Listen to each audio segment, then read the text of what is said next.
From the headquarters of Telesur English in Caracas, Venezuela, I'm Carla Gonzalez, and this is From the South.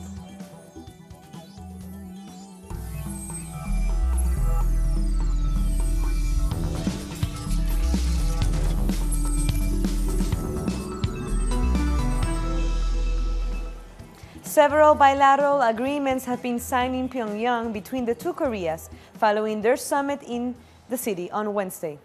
Footage shows the two leaders signing the agreement at the Pyongyang State Guest House. Earlier, a spokesperson for Seoul's administration confirmed that North and South Korea would sign a military agreement and a joint statement after the summit in Pyongyang. There was no immediate elaboration on the content of the agreement.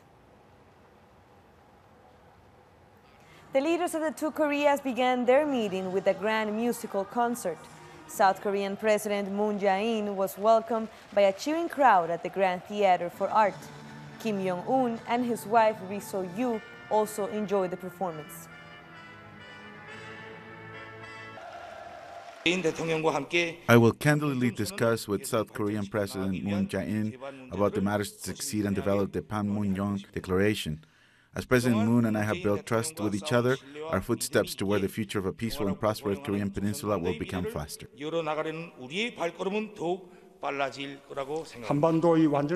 Complete denuclearization and establishment of peace on the Korean peninsula is an important agenda.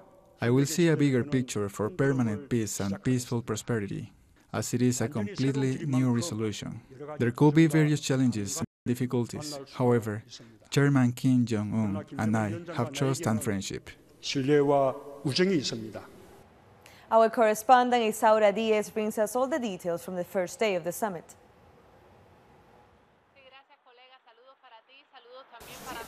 South Korean President Moon Jae-in called for progress on the talks for denuclearization with the Democratic People's Republic of Korea, saying that the world is closely following the situation as a third inter-Korean summit gets underway in Pyongyang. Moon was received by the North Korean president with a warm hug while citizens lined the streets. The first of their meetings have begun.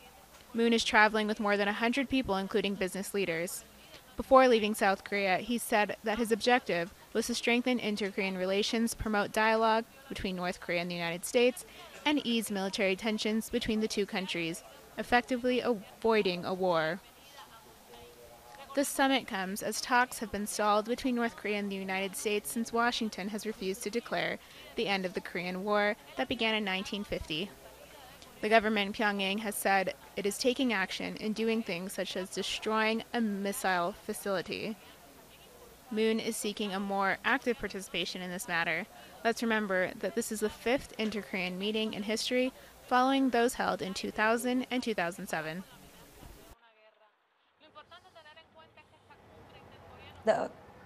And local residents of Pyongyang took the opportunity to display their collective farming where rice and vegetables are grown.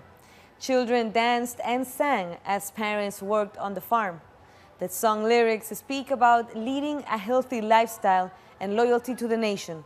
Food production is of particular importance in North Korea as the country has faced harsh sanctions by the United States. Now to Venezuela, where the latest group of migrants has arrived back in Caracas from Lima, Peru. The group of 90 Venezuelan citizens touched down a few hours ago as part of the Venezuelan government's program Return to the Homeland. Some of them said they had suffered xenophobia abroad. Others just said they hadn't been able to find a job and that life was too expensive. Over 3,000 Venezuelans have now chosen to return home under the program. Our correspondent Luis Tavera brings us the details from Caracas. The Back to the Homeland plan has reached 3,000 Venezuelans. Through this plan, the government seeks to respect the sovereign rights of the citizens, many of whom have reported xenophobia and abuses, including labor exploitation. On Tuesday evening, 90 Venezuelans arrived were incorporated into the plan just before coming from Peru. They claimed to have experienced labor exploitation and rejection, and lack of access to things like medicine, education, and access to decent works. In terms of labor exploitation, They worked extensive hours and the wages were not dignified or sufficient for the long working days, which at times reaches more than 12 hours per day subjected. The government is retaining this aerial bridge in order to repatriate Venezuelans to plan as already reaches 8 countries and will remain active during the coming days to continue paying respect and affording rights and sovereignty to Venezuelans who've gone abroad according to the government. That was Luis Tavera from Caracas. And Venezuelan President Nicolás Maduro says that intelligence services knew of a plan to try to oust him from power. According to Maduro, it was meant to prevent his re-election. Of course, we knew about the conspiracy. It was the Bolivarian government that discovered this conspiracy. The conspirators and arrested them. It was the armed forces that arrested them and imprisoned them. The counterintelligence organizations of Venezuela. Of course, Rick, we knew about it. I said, Rick, in all the campaign, come lightning or thunder, there will be elections. Whoever comes out, we were ready for the elections and for the people to exercise their right to vote. If such a group had come out, probably even more people would have come out and voted, because nobody wants anyone to intervene and try and undermine Venezuelan democracy.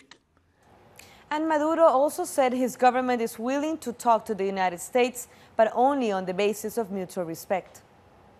If the government of the United States and President Donald Trump and the State Department or other body wants at any time to establish talks, dialogue, fluid communication, respectful communication, for cooperation between governments, with all the differences we have, ideologically, politically, I would be totally ready to do that.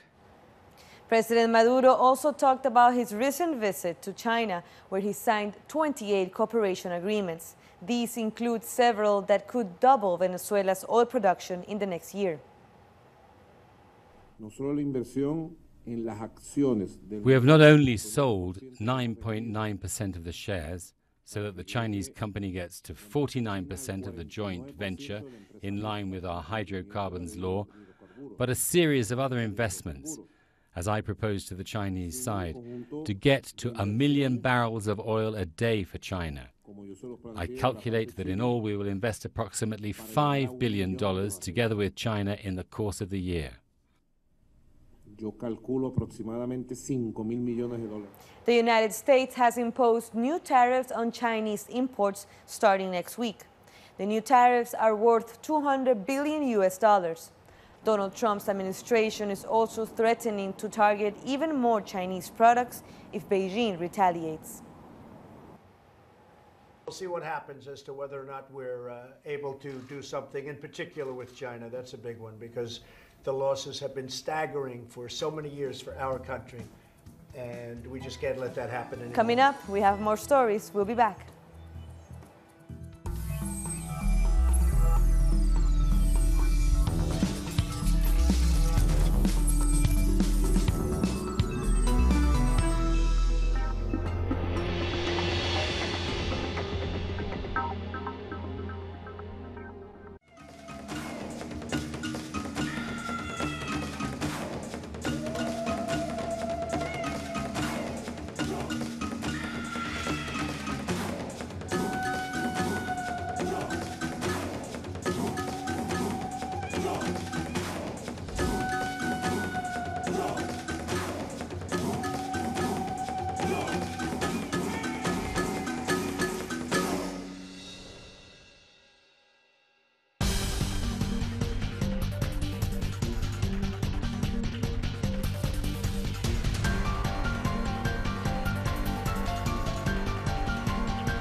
On Tuesday, the Congress of South African Trade Unions reached its second day.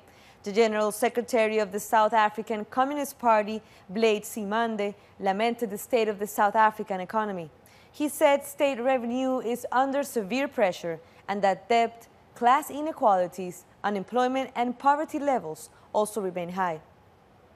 The country needs a very strong COSATU, even more so now when we are faced with the many challenges that we have, like the ones I started with when I was opening my speech.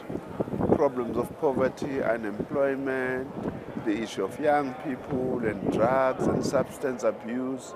Because COSATU is a trade union federation, but its voice and organizational muscle is very important in terms of building a better South Africa.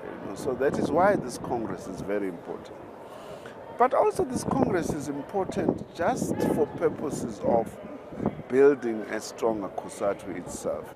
Brian Malanga from Moja Media was there and gives us the details from the conference.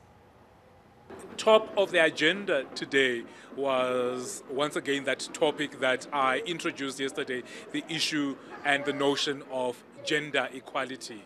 And it is interesting to note that as we have and as the Congress has this conversation around gender equality, the conversation is around saying no to unfair treatment, no to discrimination, and it is even brought into the whole conversation and debate what we might consider as sexual minorities, and this is the LGBTIQ community. And it's very important to note that the 13th conference is actually saying there will no longer be tolerated any form and shape of any discrimination within the Congress, within the Federation, and within all of its alliance partners.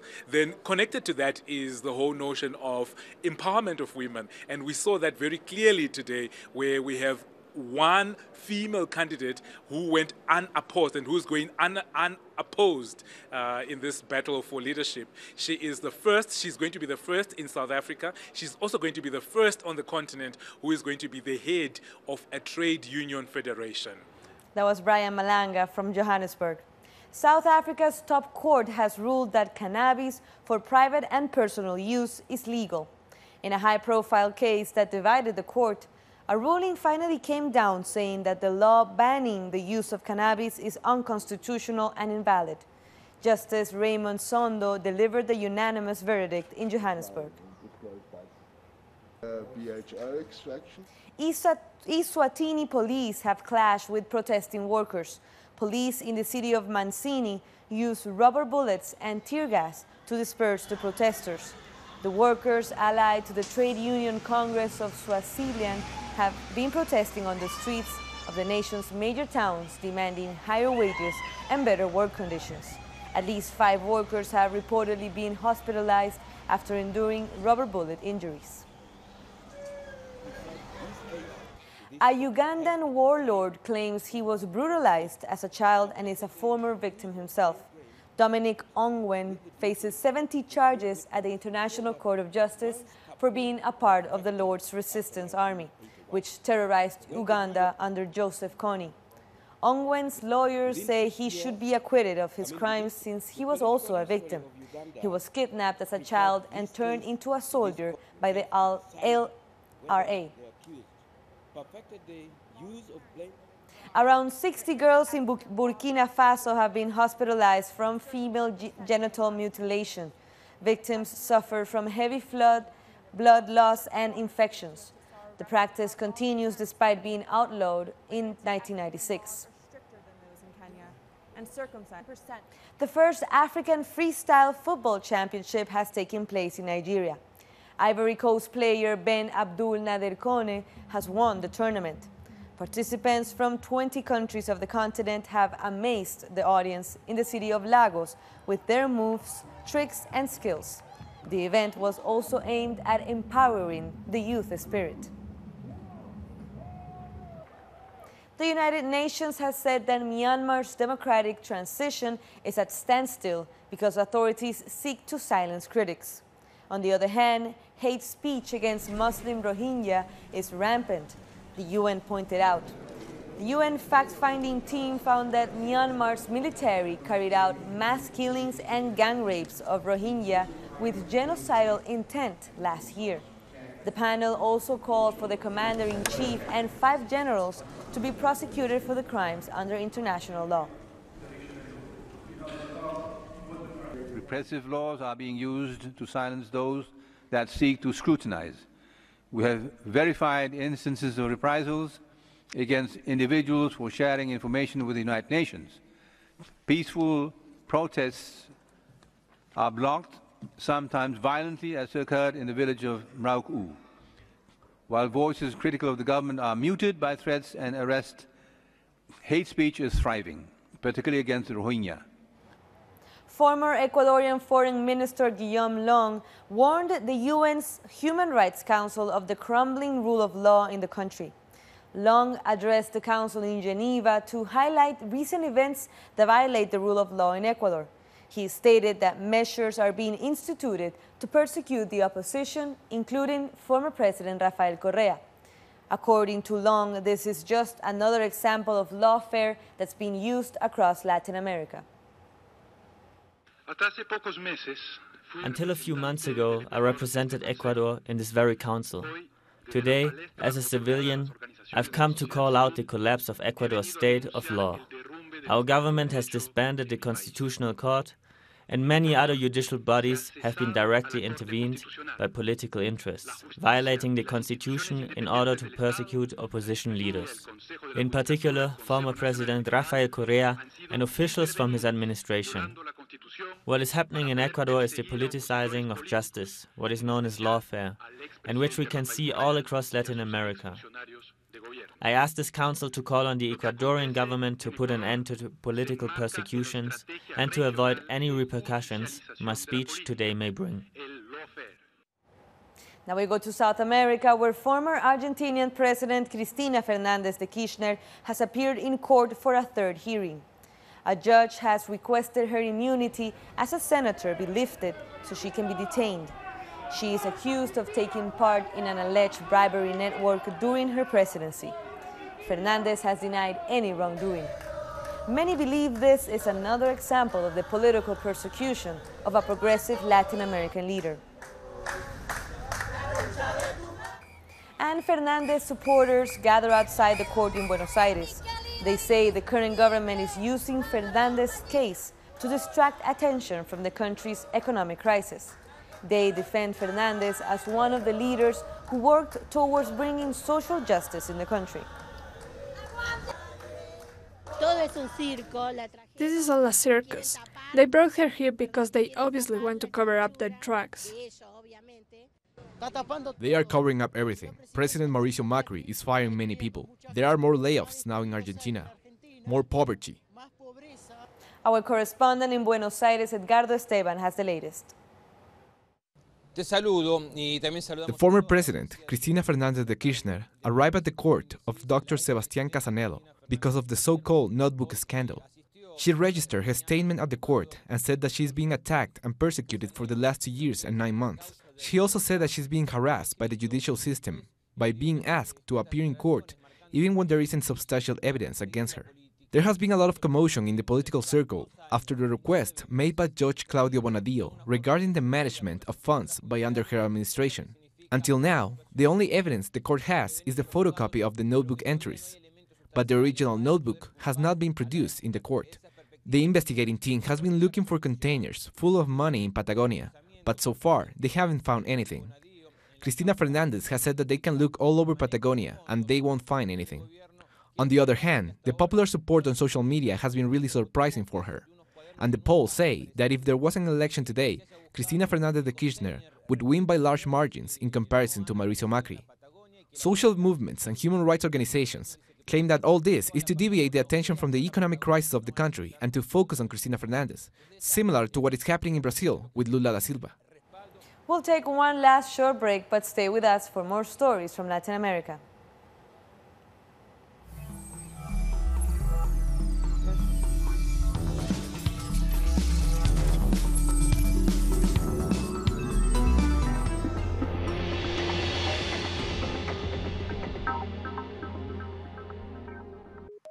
Pakistani journalist Tariq Ali examines the mass media influence promoted by imperialism. Get access to the analysis of the socio-economic and political life of the whole South America on our screen and platform in English. A critical place committed to the truth to determine the major events that transform the world today. Mondays, only on Telesur.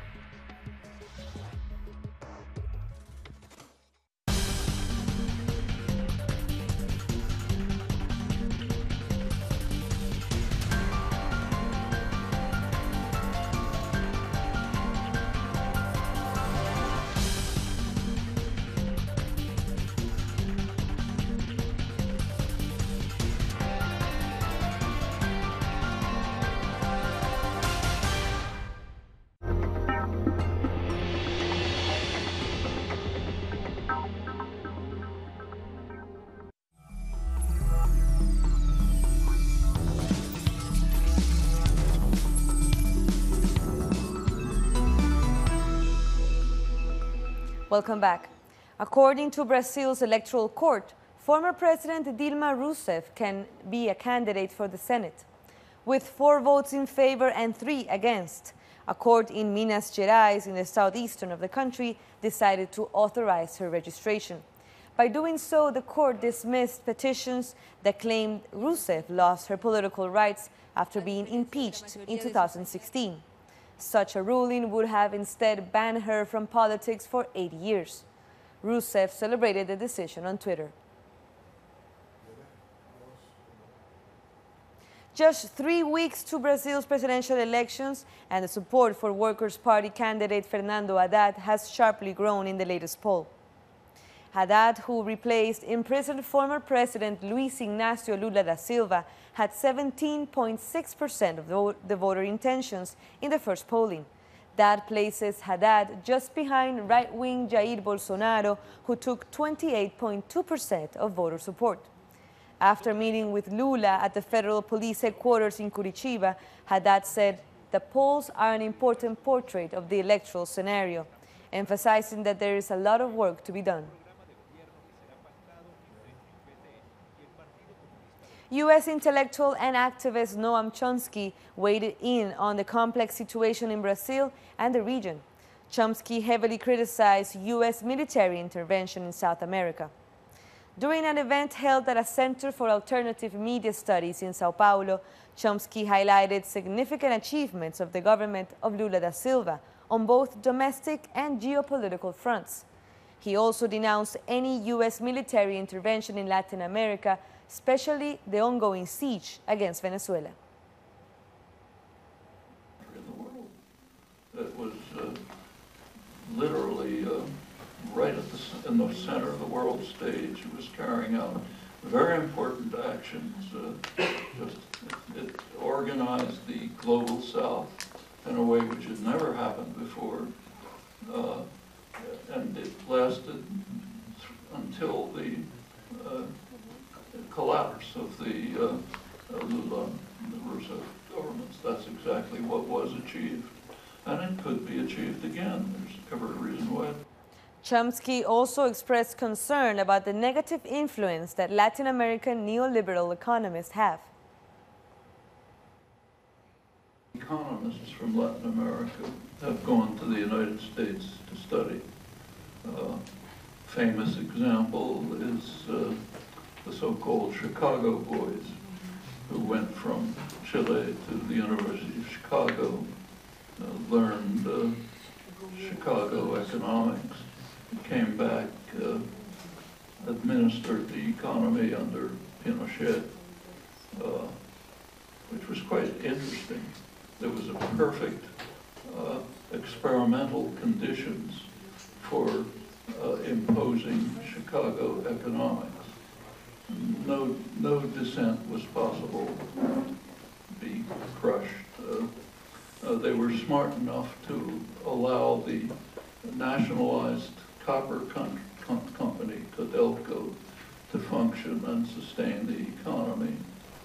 They had all the best advice from the top Chicago economists. But within a couple of years, they completely crashed the economy. By 1982, there was a total collapse. They had to turn back to the traditional owners and managers. It was called the Chicago Road to Socialism. Well, that's relevant to Brazil because the chief economist for Bolsonaro is another Chicago boy. And you take a look at his proposals, well, you can guess what will happen. Now to Colombia, where the Special Jurisdiction for Peace has said the Attorney General is yet to present evidence for the extradition request of the FARC party leader, Jesus Santrich. The tribunal requested audio and video evidence considered necessary for the extradition of the former guerrilla commander to the United States. The information requested would determine if alleged drug trafficking linked to Santrich occurred before or after the signing of the peace agreement.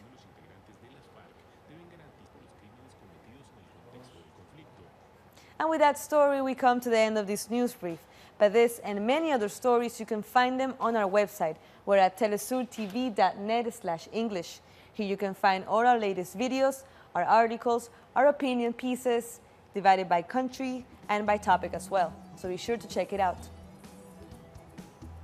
You can also join us on social media. We're on Facebook, Twitter, and Instagram. For Telesur English, I'm Carla Gonzalez. Thank you for watching.